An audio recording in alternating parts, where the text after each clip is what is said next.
अभिवादन स्वीकार कीजिए ब्रजेश मिश्रा का। आप देख रहे हैं द डिबेट। बहनों भाइयों, पिछले 10 दिनों से उत्तर प्रदेश के भीतर सत्तारूढ़ दल यानी भारतीय जनता पार्टी में बहुत ज़्यादा उथल पुथल चल रही है। एक राजनीतिक बवंडर भारतीय जनता पार्टी के भीतर खड़ा हुआ है। मैं इस पर डिबेट इसलिए नहीं कर पा रहा था क्योंकि कोरोना त्रासदी के चलते हमारे हजारों भाई बहन जो मारे गए, लाखों लोग इसके प्रभाव में आकर उनको बेहद खराब स्थिति का सामना करना पड़ रहा था। हम उन खबरों में व्यस्त थे, इसलिए आपको भारतीय जनता पार्टी के भीतर सत्ता को लेकर इस प्रकार की जो राजनीतिक जंग भीतर छिड़ी हुई है, इस बारे में हम डिबेट नहीं कर पाए थे।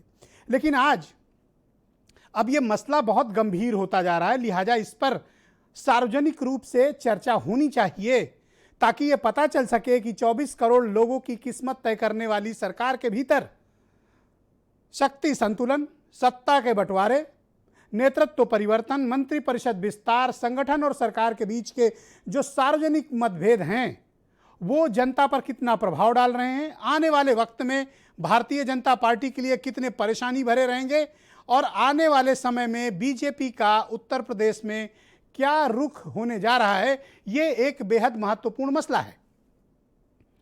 उत्तर प्रदेश में इन दिनों पावर कॉरिडोर में एक चर्चा चल रही है कि उत्तर प्रदेश में नेतृत्व परिवर्तन की संभावना है और भारतीय जनता पार्टी को लगता है कि अगर उन्होंने समय रहते कोई कड़े कदम उत्तर प्रदेश में नहीं उठाए तो 2022 में वो सत्ता से बेदखल हो सकते हैं। जो हश्र उनका महाराष्ट्र, राजस्थान, छत्तीसगढ़ और मध्य प्रदेश में हुआ था, कमोबेश वैसे हालात उत्तर प्रदेश में ना हो जाएं, क्योंकि यूपी हारने का मतलब है कि 2024 का रास्ता रुक जाएगा।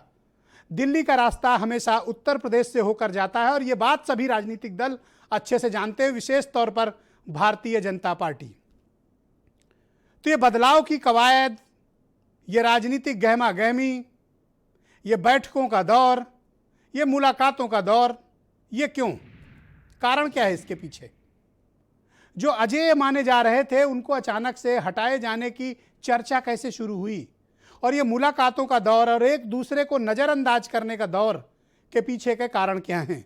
इस पर खुली बहस होनी चाहिए, क्योंकि ये किसी व्यक्ति विशेष से जुड़ा हुआ मुद्दा नहीं है, ये उत्तर प्रदेश के 24 करोड़ लोगों से जुड़ा हुआ मुद्दा है। इसलिए इस पर सार्वजनिक चर्चा बेहद आवश्यक है। मैं आपको थोड़ा पहले ले चलता हूँ। ये 20 दिन पहले की तकरीबन बात है। दिल्ली में एक बड़ी हाई प्रोफाइल मीटिंग हुई थी जिसमें आरएसएस के सेकंड लेफ्टिनेंट दत्तात्रेय होसबोले और केंद्रीय आलाकमान जो भारतीय जनता पार्टी का है उनके तमाम बड़े नेता सम्मिलित हुए थे और चर्चा हुई थी उत्तर प्रदेश के चुनाव, राजनीतिक और सामाजिक परिवेश पर। इस बात पर भी चर्चा हुई थी कि कोरोना काल के बाद उत्तर प्रदेश में जनता के मन में किस प्रकार से बदलाव आया है। ऑक्सीजन के लिए तड़प कर मरने वाले लोग, बेड और अस्पताल की किल्लत के कारण मरने वाले लोग, इंजेक्शन और दवा के अभाव में हुई मौतें, भारतीय जनता पार्टी के 5 विधायक और 2 मंत्री का मारा जाना, अधिकांश मंत्रियों और सांसदों और विधायकों का सरकार के खिलाफ पत्र लिखना, यह प्रतीत होता है कि ग्राउंड पर सिचुएशन बदल चुकी है। अब ना तो सांप्रदायिक ध्रुवीकरण के कोई आसार दिखते हैं, न मंदिर मस्जिद का मुद्दा चलने वाला है, क्योंकि कोरोना ने लोगों के जीवन में ऐसी तबाही लाई है कि अब वो इन सब मुद्दों के बजाय वास्तविक मुद्दों पर फोकस कर रहे हैं और सरकार के फेल्योर को लेकर चर्चा कर रहे हैं। लिहाजा बीजेपी का अलर्ट होना स्वाभाविक था। तो बीजेपी क्या चाहती है उत्तर प्रदेश में? क्या केंद्रीय आलाकमान उत्तर प्रदेश में नेतृत्व में परिवर्तन चाहता है? और अगर नेतृत्व में परिवर्तन चाहता है तो उनके पास विकल्प क्या है और कारण क्या है? पिछले 1 महीने के अधिक 1 साल से आप देख रहे होंगे कि उत्तर प्रदेश में यूपी सरकार के कामकाज, तौर तरीके, कथित मनमानापूर्ण तरीके से सत्ता पर नियंत्रण करने, बाकी पार्टी के सदस्यों, पदाधिकारियों और कार्यकर्ताओं की उपेक्षा, खराब लॉ एंड ऑर्डर, जातिवाद का आरोप, हाथरस कांड, किसान आंदोलन जो लगभग खत्म हो रहा था उसकी मिस हैंडलिंग हुई और वो किसान आंदोलन को जीवित कर दिया गया दोबारा से उत्तर प्रदेश सरकार की एक चूक ने।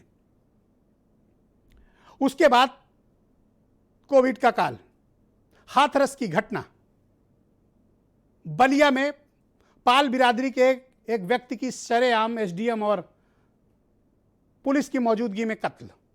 एक सामाजिक वातावरण उत्तर प्रदेश में बनता जा रहा था कि ये सरकार और इस सरकार के नुमाइंदे भारतीय जनता पार्टी के शिद्दत से तैयार किए गए वोट बैंक को बिखेर रहे हैं।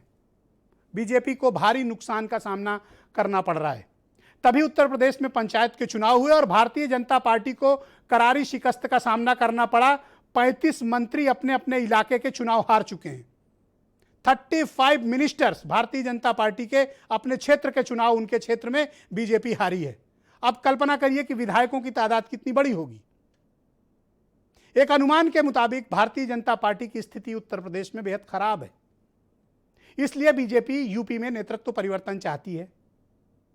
और आप यह भी महसूस कर रहे होंगे कि पिछले काफी लंबे वक्त से, तकरीबन 5 से 6 महीने से दिल्ली और लखनऊ के बीच संबंध बहुत तल्ख हैं। एक कोल्ड वार चल रही है दिल्ली और लखनऊ के भीतर। मुख्यमंत्री का प्रधानमंत्री से न मिल पाना, पार्टी अध्यक्ष से कम मुलाकातें, गृह मंत्री का इस पूरे सीन से हट जाना और तमाम प्रयासों के बावजूद लखनऊ और दिल्ली में सामान्य संबंधों की बहाली न होना, ये इस बात के पूरे संकेत हैं कि समथिंग गोइंग रॉन्ग, कुछ चल रहा है बीजेपी के भीतर जिसकी कसमसाहट आपको दिखाई दे रही है। लंबे समय से केंद्रीय नेतृत्व का उत्तर प्रदेश से दूरी बनाना और उत्तर प्रदेश में यानी लखनऊ का दिल्ली से दूर होना, संगठन और सरकार एक दूसरे के प्रतिद्वंदी के तौर पर उत्तर प्रदेश में सामने आए हैं। संगठन के पदाधिकारियों की उपेक्षा, उनका अपमान, उनके विरुद्ध कार्रवाई, कार्यकर्ताओं की कोई सुनवाई न होना, सांसद, विधायक और मंत्रियों की इस सरकार में कोई हैसियत न होना, ये सब कारण हैं जिसने साबित किया कि कार्यकर्ताओं का मनोबल गिरा हुआ है। विधायक अपनी ही सरकार के खिलाफ खड़े हैं। मंत्री सांसदों में नाराजगी है क्योंकि उनको उनका काम नहीं करने दिया जाता। सत्ता का पूरी तरह से केंद्रीकरण उत्तर प्रदेश में होना, यह सबसे बड़ी समस्या की जड़ है। अधिकांश मंत्री हों या विधायक हों भारतीय जनता पार्टी को, वो बताते हैं कि उन्हें काम नहीं करने दिया जाता है, उनके काम में रोड़ा अटकाया जाता है। लेकिन बाजी पलटना शुरू हुई जनवरी से, जब रिटायर्ड आईएएस ए.के. शर्मा की उत्तर प्रदेश में एंट्री होती है। केंद्रीय आला कमान को लगता है कि सत्ता पर नियंत्रण, पावर कंट्रोल और पावर सेंटर एक और होना चाहिए। इसी मकसद से ए.के. शर्मा को लखनऊ भेजा गया। बड़े धूमधाम के साथ उनका स्वागत हुआ, पार्टी में ज्वाइन कराया गया और कुछ ही दिन के भीतर ए.के. शर्मा एमएलसी बन गए। तब से ये चर्चा चल रही है कि ए.के. शर्मा को महत्वपूर्ण भूमिका उत्तर प्रदेश सरकार में दी जाएगी। लेकिन उत्तर प्रदेश की मौजूदा सरकार के मुखिया ने किसी भी प्रकार के मंत्रिपरिषद विस्तार से फिलहाल मना कर रखा है। लिहाजा 4 महीने से यह रस्साकसी दिल्ली और लखनऊ के बीच चल रही है कि ए.के. शर्मा को मंत्री बनाया जाए या न बनाया जाए। लखनऊ इनकार कर रहा है, वो मंत्रिपरिषद का विस्तार नहीं कर रहा है। इस कारण यह जंग बढ़ती जा रही है। दत्तात्रेय होसबोले की मीटिंग के बाद वो लखनऊ आते हैं और कुछ दिन तक रुकते हैं। यहां वो कई प्रकार की बैठकों में सम्मिलित होते हैं, पार्टी की भी, बुद्धिजीवियों की भी और आरएसएस की भी इंटरनल बैठक का हिस्सा होते हैं। वो लखनऊ में किसी का इंतजार कर रहे होते हैं, लेकिन लखनऊ में उन्हें जिसके साथ मुलाकात करनी थी वो आए नहीं लौटकर लखनऊ, वो कहीं और रुक गए। लिहाजा दत्तात्रेय होसबोले को लखनऊ से जाना पड़ा बिना मिले। तो मामला गंभीर होता जा रहा है और पार्टी को यह लग गया है कि केंद्र सत्ता का जो केंद्रीकरण है, दरअसल वो पूरे फसाद की जड़ है। उसके बाद बीएल संतोष का लखनऊ आना और 3 दिन तक रुकना, यह सामान्य संकेत नहीं है। और बीएल संतोष आकर कोई सामान्य मुलाकातें नहीं की। उन्होंने बंद कमरे में 12 मंत्रियों और 2 डिप्टी चीफ मिनिस्टर के साथ उन्होंने चिटकनी बंद करके अकेले में बात की और उत्तर प्रदेश सरकार के कामकाज का ब्यौरा लिया। सबको पता है और एहसास है कि दत्तात्रेय की बीएल संतोष क्यों आए थे, उत्तर प्रदेश सरकार के कामकाज की रिपोर्ट तैयार करने। उसके बाद वो संगठन के लोगों से मिले और आरएसएस के पदाधिकारियों से भी। बीएल संतोष लौट जाते हैं और उसके बाद फिर दिल्ली में एक हाई प्रोफाइल मीटिंग होती है। बात अभी खत्म नहीं हुई। बिहार में एक जरूरी काम से गए राधा मोहन सिंह, जो उत्तर प्रदेश में बीजेपी के प्रभारी हैं, इनको अचानक से वापस बुला लिया जाता है। आज तक जो राधा मोहन सिंह ने राजभवन का दरवाजा न देखा हो, वो उन्होंने राजभवन में दस्तक दी, अपॉइंटमेंट लिया आनंदीबेन पटेल से। तकरीबन 40 मिनट मुलाकात चली और सूत्र बताते हैं कि वो एक लिफाफा सौंप कर आए, उसमें क्या है कोई नहीं जानता, कयास लग रहे हैं, अनुमान लग रहे हैं। लेकिन ये राधा मोहन जानते हैं, आनंदीबेन पटेल जानती होंगी, या बीजेपी का केंद्रीय नेतृत्व कि उस लिफाफे में क्या है। बाहर जब निकले राधा मोहन तो उनसे पत्रकारों ने पूछा तो उन्होंने कहा आनंदीबेन पटेल हमारी पुरानी जानने वाली, लिहाजा हम उनको कर्टसी में मुलाकात करने आए। ये कर्टसी के मुलाकात का दौर नहीं है बहनों भाइयों। जिन्हें भी राजनीति की थोड़ी समझ है वो जानते हैं कि राधा मोहन सिंह की इस तरह की मुलाकात ये कोई सामान्य मुलाकात नहीं है, ये एक अप्रत्याशित मुलाकात है।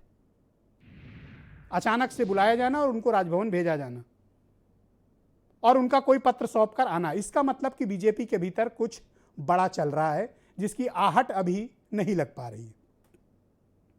तो राधा मोहन क्या देकर आए हैं? कोई पैगाम है, कोई पत्र है, कोई रणनीति है, या फिर केंद्र का कोई संदेश? इसका जवाब सिर्फ इन्हीं दोनों के पास है या फिर केंद्रीय नेतृत्व के पास है। बात अभी खत्म नहीं हुई। जिनसे मिलने राधा मोहन सिंह कभी नहीं जाते थे उनसे भी मिलने पहुंच गए।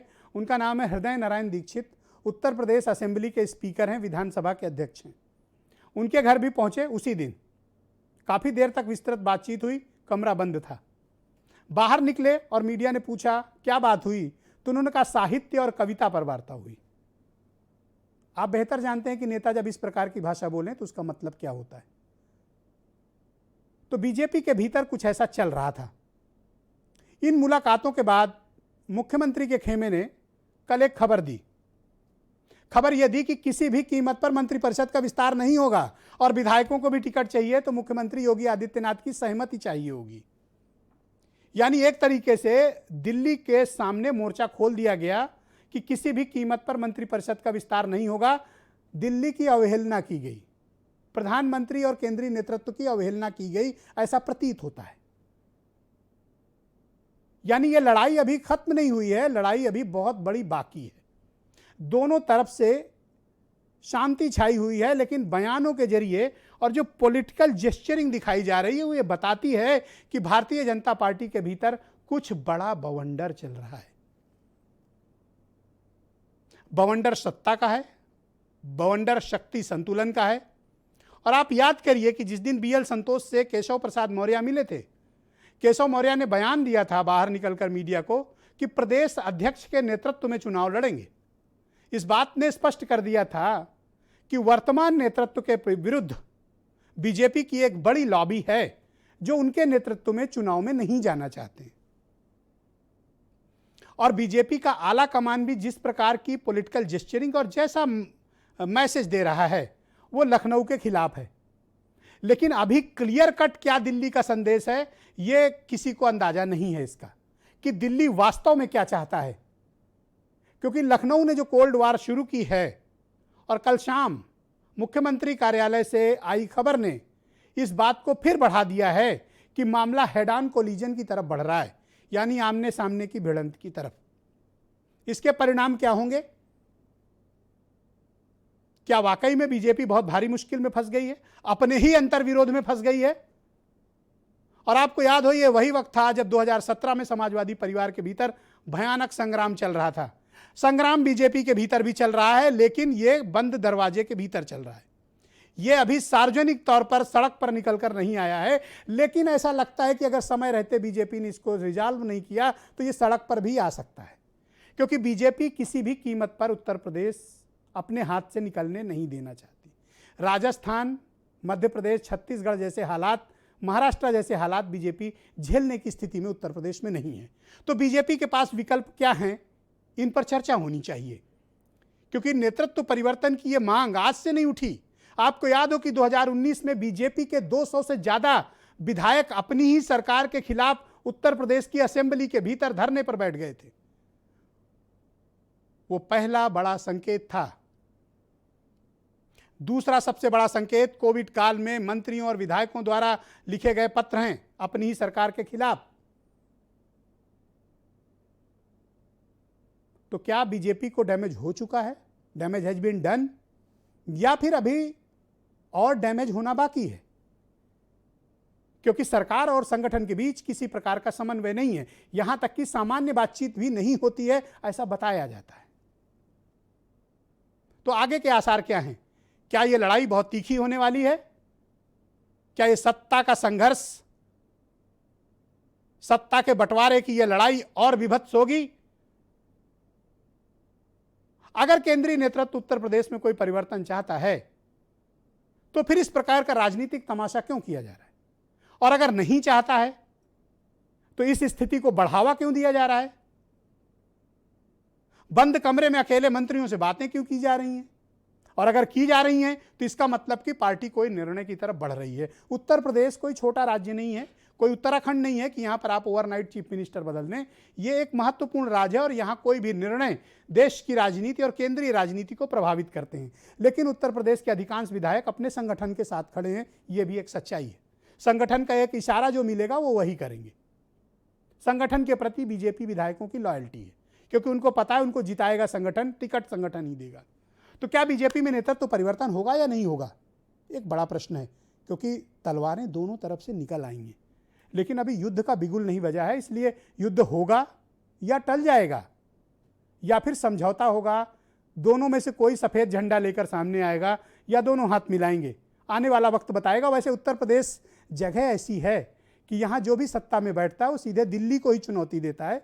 चाहे आप मुलायम सिंह को देख लीजिए, चाहे कल्याण सिंह को देख लीजिए, चाहे मायावती को देख लीजिए, अखिलेश यादव हों या फिर वर्तमान भारतीय जनता पार्टी का नेतृत्व। चुनौती लखनऊ ने हमेशा दिल्ली को दी है। कुछ बयान सुने आप। जहाँ तक सरकार संगठन का सवाल है, देश में सबसे मजबूत संगठन उत्तर प्रदेश में बीजेपी का है और सबसे ज्यादा लोकप्रिय सरकार उत्तर प्रदेश की योगी सरकार। इतना परिश्रमी मुख्यमंत्री, सप्ताह में 7 दिन, दिन के 24 घंटे। दूसरी बात, उनके आने के बाद अपराध मुक्त हुआ राज्य, ईमानदारी में शासन चल रहा है। मतलब इतने आपने देखा है, सपा बसपा को आपने देखा है अच्छी तरह। और आज मैं कह सकता हूं कि आदरणीय योगी शासन में किसी की नहीं चलती है, केवल कानून का चलता है। भारतीय जनता पार्टी का संगठन है जो नीचे स्तर तक सक्रिय है और उनका ये भी ध्येय है कि हमारा जो विधायक है उसका समय समय पर नीचे बूथ स्तर पर भी उनका दौरा लगना चाहिए, उनसे मुलाकात करना चाहिए, उनसे सीधा संपर्क रहना चाहिए। कोरोना काल का मिसमैनेजमेंट अगर इन सब का कारण भारतीय जनता पार्टी के अंतर कलह है तो निश्चित तौर पर भारतीय जनता पार्टी के लोगों को इसका जवाब देना होगा। योगी जी के पास लोगों के इलाज के लिए न दवाएं हैं, न ऑक्सीजन है, लोगों के चलने के लिए न सड़कें हैं, न उत्तर प्रदेश में नौजवानों के लिए न रोजगार है। इन सब मुद्दों से ध्यान भटकाने के लिए तमाम तरह के प्रोपोगंडा और बैठकें चलाई जा रही हैं।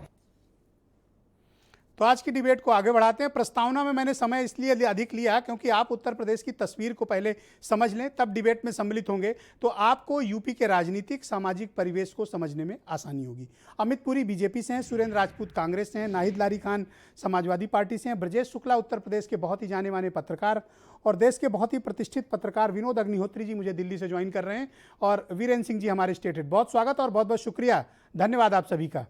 भाई अमित पुरी जी, ये क्या तमाशा सत्ता के बंटवारे का चल रहा है आपकी पार्टी के भीतर? आप तो वो लोग हैं जो समाजवादी पार्टी में झगड़ा चल रहा था तो बड़े मजे ले रहे थे, आज लोग आपके मजे ले रहे हैं। ब्रजेश जी, मुझे धन्यवाद कहना आपको कि कम से कम आपने जो प्रारंभिक रिपोर्ट दी, आपने कहा वो प्रस्तावना है। सुनते सुनते ऐसा लग रहा था उपसंहार तो नहीं है, नतीजा तो नहीं है। आपने गनीमत बरती कि आपने उसे प्रस्तावना बताया। मैं आपकी तकलीफ को समझ सकता हूं, आपकी पीड़ा को समझ नहीं, धन्यवाद। पहले मेरा धन्यवाद लेते जाइए। मैंने आपको स्वीकार किया, दोस्त शालीनता से स्वीकार किया, आप मुझे सुन लें। मुझे नहीं लगता कि उत्तर प्रदेश में कोई सत्ता का संघर्ष है, कहीं तलवारें निकली हैं, कहीं म्यान है। लेकिन हाँ, मन के घोड़े दौड़ते हैं तो हर आदमी को अपनी बात कहने का अधिकार है। यह लोकतंत्र की खूबी भी है, अभिव्यक्ति की आज़ादी भी है। करेक्ट। लेकिन सच्चाइयाँ हो तो यथार्थ के धरातल पर दिखती भी हैं। अब सामान्य तौर पे मैं मानता हूं कि मीडिया की या किसी की भी अपनी विजडम है और उसे चुनौती नहीं देनी चाहिए। लेकिन इतना कहने के साथ साथ, हैविंग सेड सो, मैं ये भी मानता हूं कि किसी चीज़ को बाई करना, बरी करना और बोरो करना, यह जितना मेरा अधिकार है उतना ही आपका भी अधिकार है। तो उत्तर प्रदेश में कहीं कुछ नहीं है। दिलचस्पी मेरी बातों में क्यों है? मैं सवाल का जवाब दीजिए। मैं आ रहा हूं। आप ब्रजेश मिश्रा पर अपना फोकस करके समय जाया कर रहे हैं। आप सुरेंद्र राजपूत अलग है। हम उत्तर प्रदेश में 22 साबित होंगे 2022 में, ना 19, ना 20, ना 21। किसके नेतृत्व में जाएंगे वैसे और बता वो भी सकते हैं? आपकी प्रस्तावना में लिखा है कि विधायक सारे एकजुट हैं और वो जानते हैं संगठन की शक्ति के आधार पर ही वह जीत करके आएंगे और वह शक्ति हमारे सामने है। जी, किसके नेतृत्व में चुनाव में जाएंगे आप? मुख्यमंत्री के रूप में श्री योगी आदित्यनाथ जी महाराज और प्रदेश अध्यक्ष के रूप में श्री स्वतंत्र देव सिंह, पूर्ण विराम। तो ये क्या पिकनिक चल रही है ये 15 दिनों से कि दत्तात्रेय होसबोले आते हैं, बैठकें करते हैं? बीएल संतोष 12 मंत्री 2 डिप्टी चीफ मिनिस्टर के साथ चिटकनी चढ़ा के बंद कमरे में बात करते हैं और उसके बाद राधा मोहन सिंह जी कविता पाठ करने आते हैं। आपने कहा, मैं सिटकिनी चढ़ाने वाले वाक्य से ही शुरू करता हूं। सामान्य तौर पर राजनीतिक दल के लोग जब जनेश्वर मिश्रा पार्क में श्री मुलायम सिंह को हटाने का अभियान चढ़ाते थे अखिलेश यादव के, तो ब्रिजेश मिश्रा कहते थे भाई सिटकिनी चढ़ा करके पार्टी के अंदर बात कर ली होती, ये जनेश्वर मिश्रा पार्क में नए साल के पहले दिन काहे सिटकिनी खोल करके बात की। तो राजनीतिक दलों में संवाद का शिष्टाचारपूर्ण चेहरा वही है जो सिटकिनी चढ़ा के होता है। संवादहीनता क्यों है आपकी पार्टी के भीतर? अब मैंने कहा, मैं कहता चल रहा हूं ना, सुनते चले। श्री राधा मोहन सिंह जी हों या बीएल संतोष जी हों, वो वही काम करने आए थे जो श्री संजय सिंह आप पार्टी के प्रभारी उत्तर प्रदेश के नाते अपनी पार्टी की समीक्षा में यहां करने आते थे।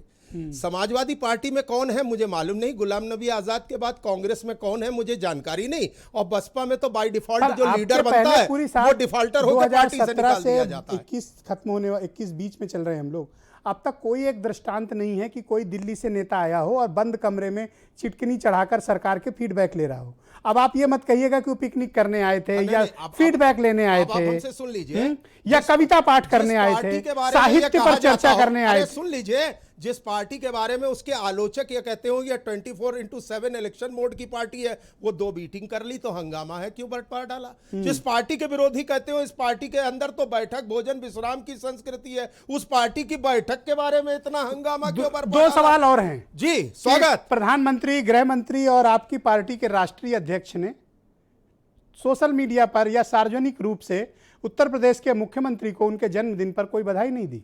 इससे ऐसा प्रतीत होता है कि दिल्ली और लखनऊ के बीच कुछ चल रहा है। मैं आपको 2 उत्तर दे देता हूं।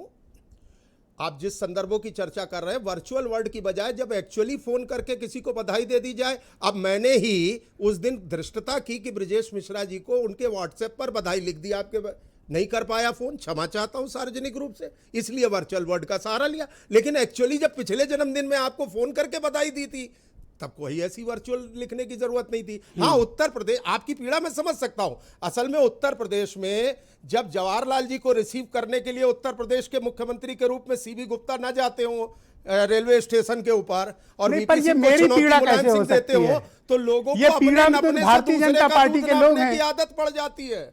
आपके यहाँ सत्ता की एक भद्दी लड़ाई चल रही है, कोई कि कौन लड़ाई सत्ता नहीं, में बैठे। कहीं कोई लड़ाई नहीं, ना कोई चीफ मिनिस्टर का एस्पिरेंट सत्ता की मलाई चाटने के लिए आपके नेता बेचैन हैं। नहीं, बात नहीं तो गाँव का, गीत नहीं तो बजाऊं का, बेचैनी है आपके यहाँ की सत्ता कौन छीन ले, कौन जाके मुख्यमंत्री की कुर्सी पे बैठ जाए। कोई नहीं बैठने सत्ता जा रहा, की बहुत किसी ने भद्दी कोई लड़ाई लड़ चुनौती रहे हैं नहीं आप पेश लोग। की। किसी ने कोई चुनौती नहीं, ये औरंगजेब वाली लड़ाई नहीं थी जो हमने अखिलेश की मुलायम की सुनी थी, यहाँ कोई लड़ाई नहीं। चलो, उनके यहाँ तो खुल्लम खुल्ला था, ये बंद कमरे में क्या कर रहे हो? चिटकिनी चढ़ा के, सिटकिनी चढ़ा के संवाद करते हैं, ये शरीफ लोगों की निशानी होती है एक दूसरे से बात करने। चलो, स्वीकार तो किया, चौराहों पे बात करते चलो हैं, स्वीकार तो किया कि बंद कमरे के अंदर मारपीट हो रही है। कमरे में बात करते हैं, लफंगे चौराहों थैंक यू, पर बात शुक्रिया करते हैं। आपका। नाहिद लारी खान, मैं आपसे समझना चाहता हूं, क्या वाकई में भारतीय जनता पार्टी नेतृत्व परिवर्तन की मंशा रखती है और उनके यहाँ सत्ता को लेकर एक बेहद भद्दी लड़ाई लड़ी जा रही है? ब्रिजेश जी, अब देखिए, चला चली कि इनकी सरकार है, मुश्किल से 6 महीने बाकी हैं। अब नेतृत्व परिवर्तन कर दें, कुछ भी परिवर्तन कर दें, या मोदी जी स्वयं उत्तर प्रदेश में मुख्यमंत्री बनकर आ जाएं, अब चीज बदलने वाली नहीं है, क्योंकि जनता में बहुत ज्यादा आक्रोश है। ये जो आक्रोश पहले ही से था, लॉ एंड ऑर्डर ध्वस्त था, महिलाओं के साथ उत्पीड़न चरम पर था। आपने स्वयं कई बार डिबेट कराया महिला उत्पीड़न पर, सुप्रीम कोर्ट को कहना पड़ा यहाँ जंगल राज है, यहाँ जो घटनाएं हो रही है भयावह, झकझोर देने वाली है। बेरोजगारी चरम पर, इसी कोरोना काल में किसानों का भी आंदोलन शुरू हो गया काले कृषि कानून के चलते। और उसके अलावा जो महंगाई भी चरम पर है, जिस तरह से डीजल, पेट्रोल और सरसों तेल और खाद्य तेल के दाम दिन पर दिन बढ़ते जा रहे, इन सब के बीच अब ये कोरोना, जिस तरह से कोरोना काल में सरकार की उदासीनता और निष्क्रियता रही, उसके कारण लोगों में आक्रोश बढ़ गया है। और लोगों ने, जनता ने अब तय कर लिया है कि जो अभी विधानसभा चुनाव होने वाले 6 महीने बाद, उसमें जो है बीजेपी का सुपड़ा साफ करेंगे और समाजवादी पार्टी को 325 प्लस सीट जिताकर माननीय अखिलेश यादव जी को पुनः मुख्यमंत्री थैंक यू बनाएंगे। मैडम, शुक्रिया आपका। बीजेपी को जो है सरकार बनाना बहुत भूल जाना चाहिए। ब्रिजेश जी, बीजेपी को सरकार बनाना भूल जाना चाहिए, उनको तो इस पर कंसंट्रेट करना चाहिए। मैं सुरेंद्र राजपूत जी को आमंत्रित करता हूं। जब समाप्त हो जाएगा तो जो लोगों का आक्रोश है उसको वो कैसे झेलेगी बीजेपी? धन्यवाद। और बीजेपी को ये सोचना पड़ेगा कि ये जो यूपी का विधानसभा चुनाव हो रहा है उसमें जो बहुत शुक्रिया आपका मैडम, थैंक यू। भविष्य मैं डिबेट को आगे बढ़ाना चाहता हूँ। 100 साल के बाद, अगले 100 साल धन्यवाद, कृपया सहयोग करें। बीजेपी की राजनीति धन्यवाद। रहेगी भी उत्तर प्रदेश में कि नहीं रहेगी? धन्यवाद। इनके लोग जो है कह पाएंगे कि हम भाजपा और आरएसएस के नेता कार्यकर्ता हैं कि नहीं है? ओके, सुरेंद्र राजपूत जी को स्क्रीन पर लिया जाए। सुरेंद्र राजपूत जी, जिनके बारे में ये कहा जाता था कि वो अजय हैं, नेक्स्ट टू अगले प्रधानमंत्री पद के उम्मीदवार हैं, आज बीजेपी के भीतर उन्हीं को हटाने की चर्चा चल रही है। ये वक्त कैसे बदला और आप इसको किस प्रकार से देख रहे हैं? क्या ये सामान्य बात है, जैसा कि चर्चा कर रहे हैं अमित पुरी जी, मतलब आम खाने आए हुए हैं, साहित्य पे चर्चा करने, कविता पाठ करने और भी तमाम मसलों पर चर्चा करने राजनीति के अलावा, या वाकई में बीजेपी के भीतर सत्ता की कोई लड़ाई चल रही है? ब्रजेश जी, देखिए, आप कुछ भी कह लीजिए, सत्य एक है जो आप कह रहे हैं और तथ्य अलग अलग हैं जो हम सब कह रहे हैं और अमित भाई भी कह रहे हैं। अमित भाई से क्या नाम, जो अमित पुरी जी से दिल पे हाथ रख के कहिए तो ये अपने आप अगर सच बोल देंगे, ऑफ द रिकॉर्ड अपनी जगह पर है। आप इस चीज को देखिए कि भारतीय जनता पार्टी जो अपनी इतनी बड़ी ब्लंडर और भूल कर चुकी है, अब वो भूल को कैसे सुधारे उसकी बात है। आज की डेट में ये अपने आप में सच है कि योगी जी ना तो संघ के आदमी हैं और ना ही भारतीय जनता पार्टी के आदमी हैं।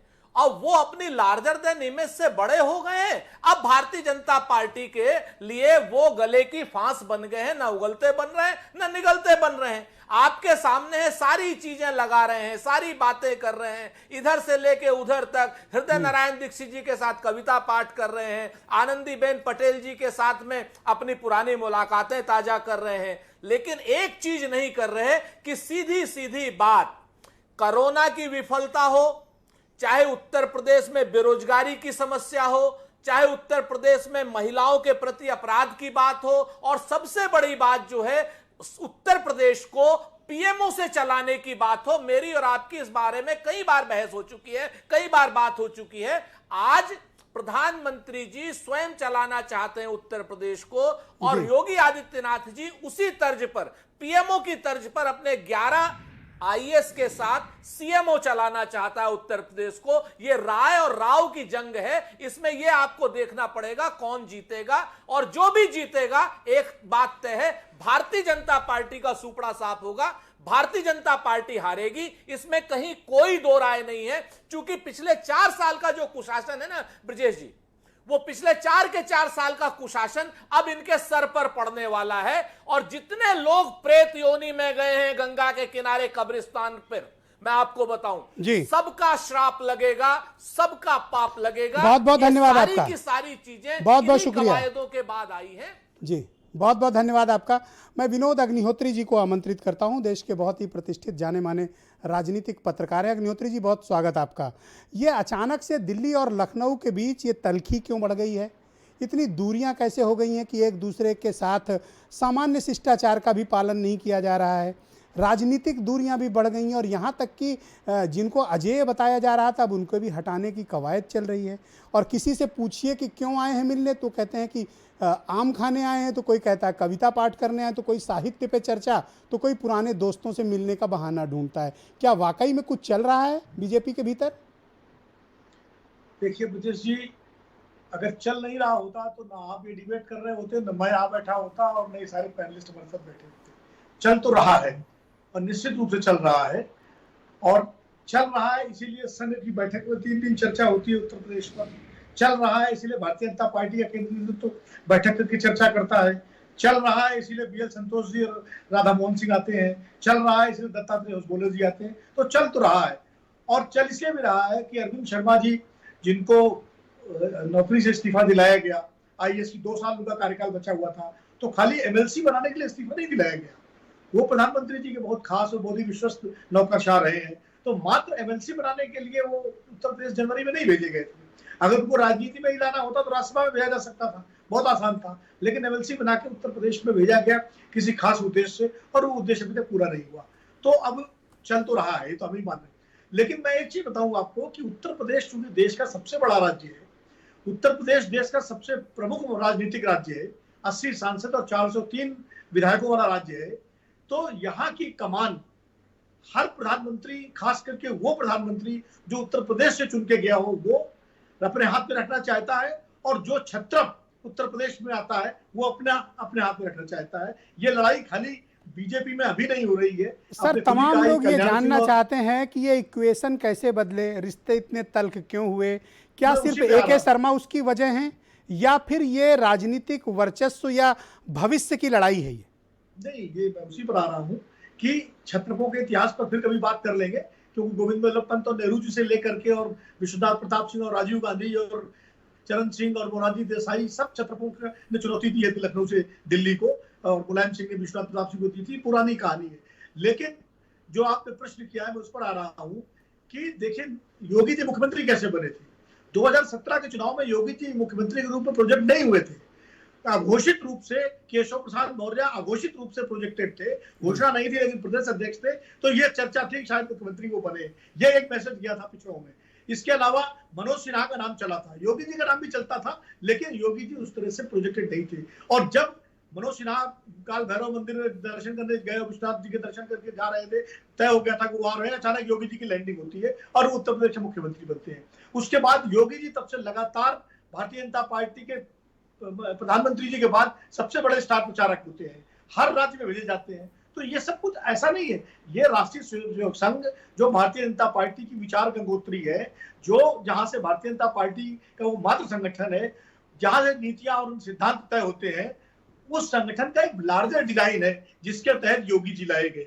जब इस देश को एक उदारवादी नेता की जरूरत थी तो भाजपा के नेता के रूप में अटल बिहारी वाजपेयी को प्रोजेक्ट किया गया। जब एक विकासवादी मॉडल के नेता की जरूरत थी जिसके साथ हिंदुत्व का भी एक तमगा हो, तो नरेंद्र मोदी जी को आगे किया गया। और अब चूंकि हिंदुत्व के ज्यादा ब्रांड की जरूरत है, तो योगी जी जो साक्षात हिंदुत्व का स्वरूप है वो पहले से प्रोजेक्टेड है। तो एक लार्जर डिजाइन के तहत योगी जी उत्तर प्रदेश के मुख्यमंत्री बनाए गए हैं, और ये बात दिल्ली वालों को भी समझ में आ रही है। तो ये लड़ाई आगे की लड़ाई है कि 2024 के बाद क्या होगा। तो ये लड़ाई खाली अरविंद शर्मा को MLC बनाने की नहीं, ये तो कारण है, ये तो चर्बी वाले कारतूस है जिनसे 1857 हुआ था। लेकिन लड़ाई गहरी है, लंबी है, और इसीलिए उसका कोई रास्ता अभी आने वाले वक्त में आप उत्तर प्रदेश का राजनीतिक परिवेश क्या देखते हैं विनोद जी?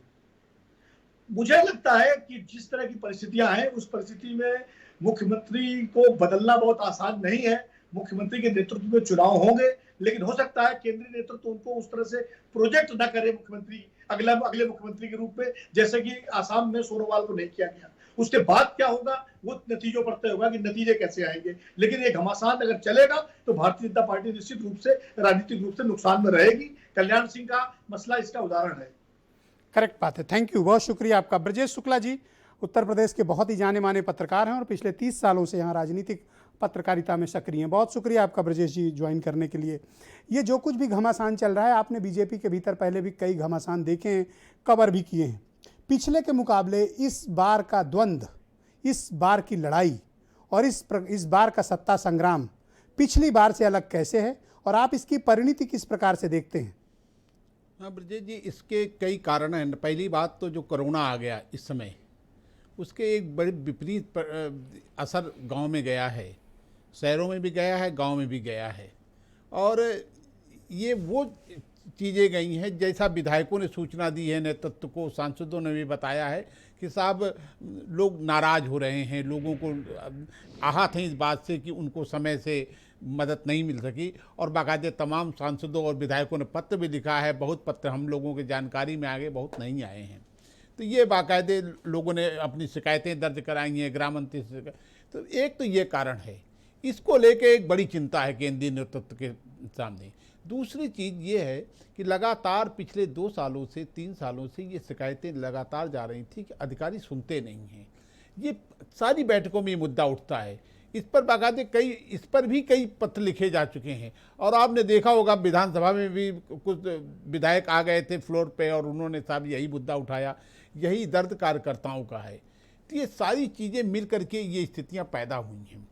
अब केंद्रीय नेतृत्व के सामने सबसे बड़ी दिक्कत है कि वो करे तो करे क्या करे। उसको लेकर तमाम मंत्रणा हुई है, संघ की बैठकें हुई हैं, संघ ने भी ये किए और ये सारी स्थितियां रखी गई हैं। जो विधायकों ने जो अपनी बात कही, उन्होंने अपना असंतोष व्यक्त किया, तब कई मंत्रियों ने अपना असंतोष, और उसका मूल ये तथ्य था कि साहब मैं विधायक बन के क्या कर सकता हूँ यदि अधिकारी नहीं सुनेंगे। ये बाकायदे मुख्यमंत्री जी से भी कहा गया, ऊपर भी सारी बातें गई। अब समस्या ये है कि कैसे क्या हो। मुझे जो जानकारी है, मुझे लगता है कि जो विनोद जी ने कहा जो बात कि ये जो असम पर हो, ये पूरा चुनाव जो उत्तर प्रदेश का है उसके मुख्य चेहरा पिछली बार की तरह मोदी ही होंगी। अब पर जिन्होंने काम किया 5 साल उनके चेहरे पे न लड़के आप मोदी जी पर गगरी क्यों फोड़ी जाएगी? नहीं, मैं इस बात को नहीं कह रहा हूं कि वो चेहरा नहीं होंगे, लेकिन मुख्य चेहरा मोदी ही होंगे। और योगी को अब देखना ये होगा कि एक लॉबी लगी है कि सिर्फ उन्हीं के चेहरे पर चुनाव लड़ा जाए। आप इनके चेहरे को न लाएं क्योंकि नाराजगी है। बहुत लोगों ने जो ये पंचायत चुनाव क्या एक बड़ा इंडिकेटर था जिसमें बीजेपी को बहुत करारी शिकस्त का सामना करना पड़ा? देखिए, बीजेपी का उत्तर प्रदेश नेतृत्व इस चीज को समझ नहीं पाया। यदि वो इतिहास को खंगाल लेता तो ये सब गलती न करता। 1995 से आप बता दीजिए ये कब चुनाव जीते? कोई पार्टी नहीं लड़ती थी, ये तो बीजेपी ने शुरू किया ना, ये उनके गले में फंस गया। नहीं, वही गले इन्होंने सोचा था कि बिल्कुल स्वीप करके आ जाएंगे। अब ये कहां से ये ले आए थे, कहां से इनका आकलन था कि स्वीप करे, वो संभव नहीं था। जबकि पंचायत चुनाव पर मुझे बताओ, जिनको बताया जाता था कि उनकी इमेज लार्जर देन लाइफ है, टाइम्स, WHO, यूनाइटेड नेशन, कहाँ जिनके धूम मची हुई थी, आज उनको हटाने की बात हो रही है। तो मतलब हम लोग तो कुछ और ही समझ रहे थे, यहाँ कुछ और चल रही है बात। नहीं, देखिए जी, जिन विधायकों को दर्द होता है, जिन सांसदों को दर्द होता है, जो कार्यकर्ता नाराज होते हैं, वो अपनी बात अपने ढंग से कहते हैं। अब ये नेतृत्व को निर्णय करना है कि वो क्या करता है। तो आपका कहने का तात्पर्य है कि असम के पैटर्न पर उत्तर प्रदेश में बीजेपी जाएगी? नहीं हो, मतलब इस तरह जा सकती है। हाँ, इस तरह की जा सकती है। पर विनोद जी ने एक बड़ी महत्वपूर्ण बात कही कि आपने चुनाव तो लड़ा था केशव मौर्य के फेस पे, तो इस बार फिर ओबीसी क्या, फिर ओबीसी को आप टोपी पहनाओगे कि नहीं हम फिर इनको लेके आ रहे हैं? ये मुद्दा बाकायदे, ये मुद्दा बार बार उठता रहा है। पिछले दिनों में भी उठा था। आपको याद होगा कि जिस समय नेता चयन हो रहा तब भी ये मामला आया था। उसका यदि मोदी बात नहीं, सरकार चलाएं आप और मटका फोड़ेंगे केशव मौर्य के नाम। केशव मौर्य का पहले लग रहा था। विनोद जी जानते हैं कि केशव मौर्य का कई दिन तक नाम चला। केशव मौर्य बाकायदे मिलने भी गए थे वहां पर दिल्ली, वो दिल्ली में रहे कई दिन। और जो नेता चयन का बात हो रही थी, वो सारे नेताओं मिले थे। राजनाथ सिंह जी के यहाँ गए तो वहां बीमार भी हो गए थे जब ये पता चला कि क्या क्या हो रहा है। तो फिर मुझे बताओ कि ओबीसी वोट कैसे साधोगे? ब्राह्मण नाराज हैं, उनको कैसे पकड़ोगे? ये जो बैठकें हुई हैं, इसका मेन तत्व तो यही है कि जो गणित गड़बड़ाया है, इसको कैसे। एक छोटा सवाल और, फिर वीरेंद्र के पास चलेंगे। ये ब्रजेश पाठक को 3 बार बुलाने का क्या तात्पर्य है कि 2 बार BL संतोष उनसे मिलते हैं और फिर ऐसी चर्चा है, हालांकि कंफर्म नहीं है, कि JP नड्डा ने भी बुलाकर उनसे बात की है। इनका क्या रोल है? वास्तव में ये जो कोरोना वाला मामला आया था, कोरोना में ब्रजेश पाठक ने काफ़ी काम किया है और उनको तमाम शिकायतें भी रही हैं। आपको याद होगा पहला पत्र ब्रजेश पाठक ने लिखा था और पहला विस्फोट ब्रजेश पाठक के पत्र से हुआ था। उन्होंने अधिकारियों के खिलाफ बहुत तीखे शब्दों का इस्तेमाल किया था। उसकी शिकायतें भी दिल्ली तक गई थी। तो उनकी बात जो जिसने शुरुआत की पर वही पार्टी उन्हें अप्रिशिएट भी कर रही है। नहीं, वो पार्टी, वो बाकायदे उन्होंने उन पर उन्होंने वही चीज कही थी जो कार्यकर्ता कह रहा था, जो आम लोग कह रहे थे कि भाई जब आदमी परेशान होगा तो क्या आप ये मानते हैं कि ब्रजेश पाठक को भी कोई जिम्मेदारी मिल सकती? आपको ऐसा प्रतीत होता है? मुझे लगता है कि ब्रजेश पाठक तो यदि कोई मजबूत हो रहा है तो ब्रजेश पाठक काफी मजबूत हो रहे हैं। ऑलराइट, बीरेन सिंह हमें ज्वाइन कर चुके हैं इस डिबेट में। भाई बीरेन जी, आप पिछले काफ़ी दिनों से बड़े सब्र के साथ इस राजनीतिक घटनाक्रम को देख रहे हैं, लेकिन हम लोग डिबेट कर रहे थे कोरोना पे, क्योंकि तब मसला कोरोना का बहुत अधिक चढ़ा हुआ था। तो इन 14-15 दिनों में आपने बीजेपी के भीतर और सरकार के भीतर किस प्रकार की तस्वीर देखी? अपने शब्दों में आप उसका आकलन करके हमारे दर्शकों को और पैनल में मौजूद मेहमानों को बताएं। देखिए, उत्तर प्रदेश की राजनीति में ये आकलन है कि जनवरी के बाद 15 जनवरी से करवट बदली है। जब से अरविंद कुमार शर्मा का पदार्पण हुआ और उस दिन के बाद से केंद्र और यूपी के बीच मतभेद की खबरें आने लगी और पावर सेंटर अलग अलग होने की बात सामने आने लगी। और इसमें लेकर अरविंद शर्मा जब से वो नाम आया तब से उत्तर प्रदेश के कई सारे बड़े नेता उनको देखना पसंद नहीं करते, ये भी जग जाहिर है, क्योंकि वो बाहरी मानते हैं उन्हें और उन्हें एक नौकरशाह मानते हैं, वो राजनीतिज्ञ नहीं मानते। ये जरूर है कि मायावती के साथ डीजीपी रहे बृजलाल बीजेपी की अच्छी पसंद है और उन्हें वो राज्यसभा भी भेजती है, वो भी एक नौकरशाह रहे। अलग अलग नौकरशाह की तुलना है। दूसरा, आज बीजेपी में नेतृत्व परिवर्तन की बात हो रही, मंत्रिमंडल की बात अब पीछे छूट गई है। तो ऐसा क्यों है? क्योंकि बीजेपी उत्तर प्रदेश में पंचायत का चुनाव हारी है, वो चाहे स्वीकार करे चाहे ना करे, बहुत करारा हारी है। ओबीसी और एससी वोट बैंक उससे खिसक रहा है। बीजेपी का शटर तेजी से नीचे की ओर आ रहा है, डाउन होने की स्थिति में है। इस बात को केंद्र में बैठे नेता शायद ज़्यादा बेहतर समझ रहे होंगे। अब इन्होंने पहले यह ऐलान किया कि एमपी, एमएलए और मंत्री के परिवार को जिला पंचायत और प्रमुखी का टिकट नहीं दिया जाएगा। अब जब हार गए तो कह रहे हैं कि तुम ही जिता के लाओ, टिकट लियो चाहे जो करो। जब उनके परिवार को किसी को लड़ने नहीं दिया तो अब वो किसको जिता के लावें? उन्होंने रुचि नहीं ली, ये भी बात है। बीजेपी हालांकि हर फैसले बड़े श्रेष्ठ करती है, हमने अपने मित्र अमित पुरी साहब को सुना है। तमाम लोग कहते थे साहब कि बीजेपी पार्टी विद डिफरेंस है, लेकिन कैसे डिफरेंस है? बोले कहीं कि भाई वो विपक्ष वाले सब चोर हैं, और जब यहाँ भ्रष्टाचार की मुद्दा उठाओ तो कहते हैं कि तुम किसे बोल रहे हो, तुम नहीं हो। तो वो नहीं करते थे, है ना? तो ये बातें इस तरह की आ जाती हैं। अगला स्टेप आता है कि प्रधानमंत्री, गृह मंत्री और बीजेपी के राष्ट्रीय अध्यक्ष ने मुख्यमंत्री के जन्मदिन पर ट्वीट नहीं किया, नहीं तो पेपर में भी छपता और प्रेस नोट भी सरकार जारी करती कि आज प्रधानमंत्री जी ने सुबह सुबह शुभकामनाएं दी। अच्छा, अब ये सब कोई बोल तो पा नहीं रहे हैं।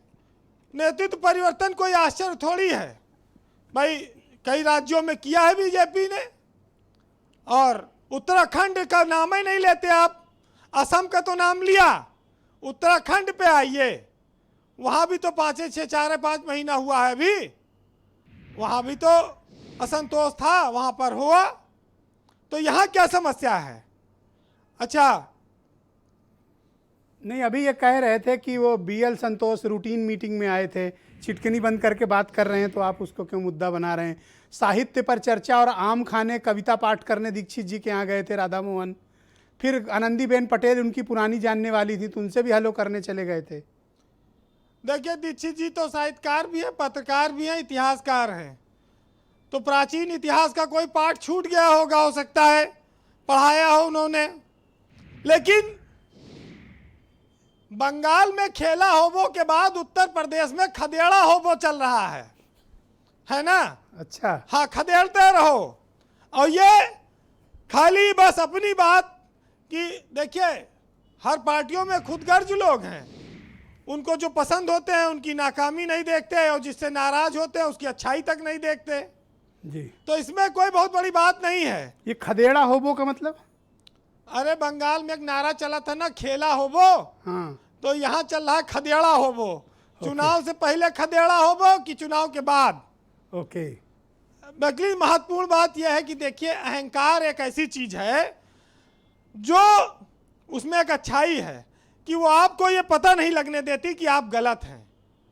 ये चाहे जहां जिस ओर दोनों ओर बैठे हुए लोगों को अगर अहंकार हो जाए तो वो अपने आप को गलत नहीं मान सकते। और बीजेपी में तो बहुत बड़े उच्च कोर्ट के लोग हैं, उच्च कोर्ट के चरित्र और नेता हैं, वो कैसे किसी को मानते होंगे। लेकिन चर्चा खूब है और लोग एक दूसरे का मजा भी खूब ले रहे हैं। ब्रजेश जी एक किस्सा छोटा सुनाऊं, उससे आप समझ जाएंगे कि बीजेपी के नेताओं की और जनता मजा कैसे ले रही है। जैसे होता क्या है कि हमारे यहाँ जब रेलवे स्टेशन पे जाइए तो पूछताछ काउंटर होता है, वहाँ लोग पूछते हैं ये ट्रेन क्या बजे आई, वो ट्रेन।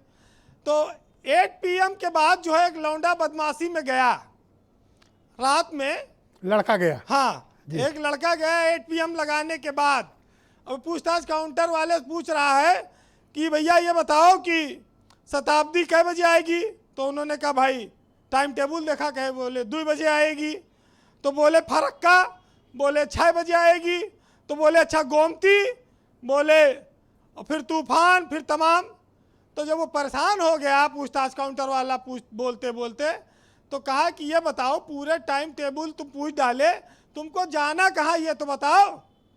तो कहीं जाना कहीं नहीं, बस खाली रेलवे लाइन पार करना है। तो ये चल रहा है बीजेपी में, इनको जाना कहीं नहीं है, ये सारा टाइम टेबल जान ले रहे हैं, कहने में खाली लाइन पार करना है। करेक्ट बात है वीरेंद्र जी। तो ये हटाएंगे ना हटाएंगे इनकी मर्जी। 325 विधायक हैं, ये चाहे हटाए और चाहे रखें, जिसको इनके हाथ में है। लेकिन यूपी में आसाम की स्थिति नहीं बन सकती, ये आप स्पष्ट जान लीजिए। योगी आदित्यनाथ जब मुख्यमंत्री बने थे तो उनके फेस पर चुनाव नहीं लड़ा गया था, लेकिन उनको जीतने के बाद आसाम की तरह सर्बानंद सोनोवाल की तरह योगी को नहीं हटाया जा सकेगा अगर वो 2022 का चुनाव जीतते हैं। तो अगर इस तरह की लोगों में भ्रम है तो वो अलग बात है, क्योंकि योगी हिंदुत्व के एक बड़े लीडर बन चुके हैं, पूरे देश में उनकी डिमांड है, संघ उनका बहुत प्रबल समर्थक है। और बीजेपी में अब धीरे धीरे ये कहा जा सकता है कि भाई केंद्र की पकड़ यूपी पर ढीली हो रही है। जी वीरेंद्र जी, अटल जी ने कहा था, और गोरखपुर के विधायक राधा मोहन दास अग्रवाल है, उनकी ये कविता वो बहुत पढ़ते हैं, मैं आपको सुनाता हूँ और उसके बाद भी सुनाऊंगा, लेकिन पहले ये जरूरी है आज। कई राधा मोहन है बीजेपी के भीतर है? नहीं, राधा मोहन दास अग्रवाल गोरखपुर मैं के डॉक्टर कंफ्यूज हो साहब। जाता हूँ एक्चुअली, मैं राधा मोहन को ही समझ लेता हूँ। जी नहीं, वो डॉक्टर साहब हैं, बच्चों अच्छा, के डॉक्टर हैं, जो बोल नहीं पाते उनका भी इलाज करते हैं, बच्चे बोल नहीं पाते। ओके। हाँ, और पुरी साहब जानते हैं कि चौक में राजा ठंडाई की दुकान है, आजकल कोरोना काल में बंद चल रही है। जी वीरेंद्र जी, अटल जी ने कहा था कि धरती को बौनों की नहीं, ऊंचे कद के इंसानों की जरूरत है, इतने ऊंचे कि आसमान छू लें, नए नक्षत्रों में प्रतिभा के बीज बोले, कितने ऊंचे भी नहीं कि पांव तले दूब ही न जमे, कोई कांटा न चुभे, कोई कली न खिले, मेरे प्रभु मुझे इतनी ऊंचाई कभी मत देना, गैरों को गले ना लगा सकूं, इतनी रुखाई कभी मत देना। ये अटल जी ने कहा था, ये वो पार्टी है। बहुत बहुत उस पार्टी में ये घमासान है। ब्रजेश जी 2 लाइन और सुन लीजिएगा जी। कि जुगनू भी मेरे घर में चमकने नहीं देते, और कुछ लोग अंधेरे को सिमटने नहीं देते, और हम हैं कि नई पौध लगाने पर तुले हैं, और बरगद है कि इन पौधों को पनपने नहीं देते। वाह, बहुत शुक्रिया वीरेंद्र जी, बहुत बहुत धन्यवाद।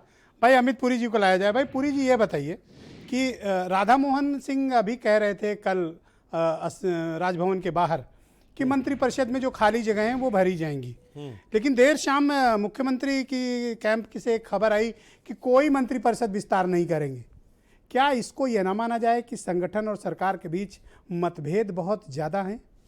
ठीक, अब मैं 2 बातें के साथ शुरू करता हूँ।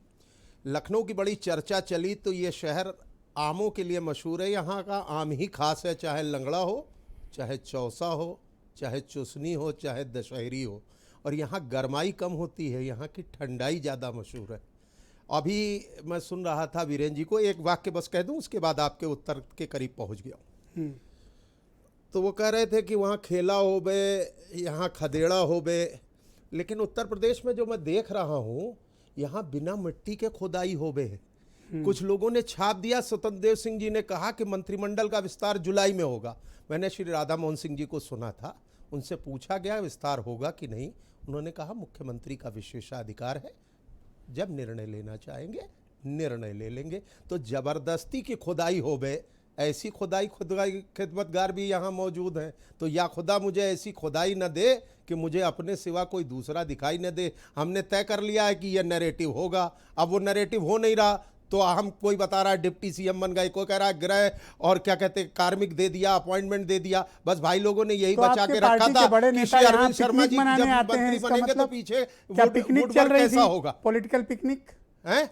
ये कोई no political political picnic? Picnic, it is a serious political stock taking situation. एक Okay. गंभीर राजनीतिक दल अपनी कार्यप्रणाली में सत्ता में हो या तो विपक्ष क्या में, पाया आपने भारतीय जब आपने जनता स्टॉक पार्टी की ऐसे ही सिचुएशन काम करती दी, है, तो समय क्या समय पाया पर चीजों आपने? का विश्लेषण करती है। तो पाया क्या आपने इसमें?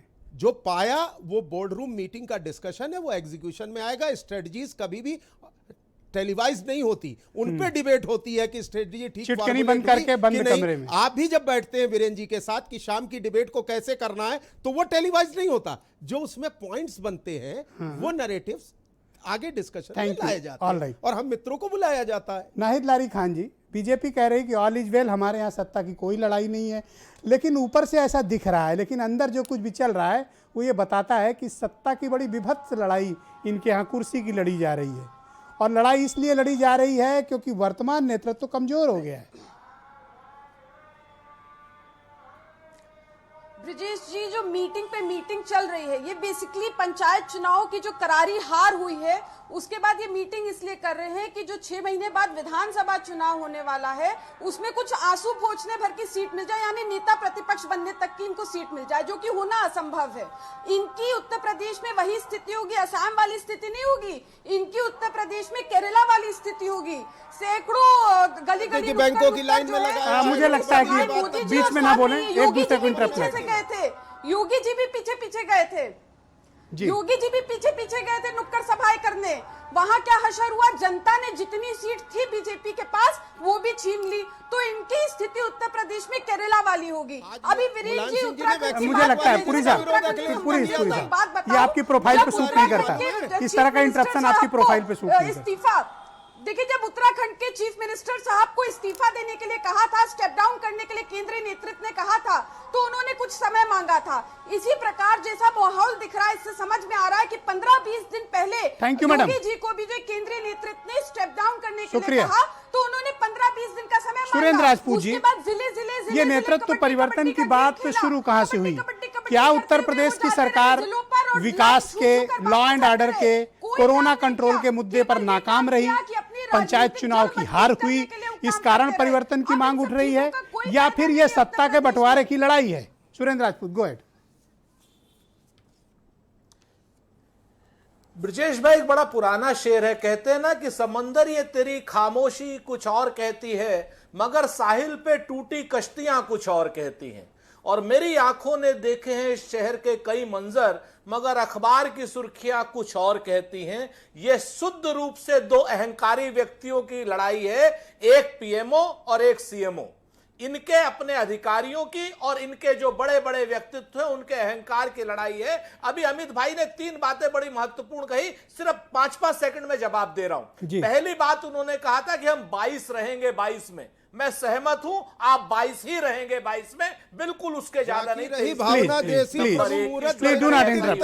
नंबर 2, आपने जो बात कही अमित भाई, आपने कहा कि क्या नाम जो निर्णय होते हैं ये बंद कमरों में, राजनीति के निर्णय कभी बंद कमरों में नहीं होते, और जब से बंद कमरों में होने लगे तब लफंगों के निर्णय, अपराधियों के निर्णय और साजिशों के निर्णय कांग्रेस के 32 नेता, थैंक यू, शुक्रिया, धन्यवाद।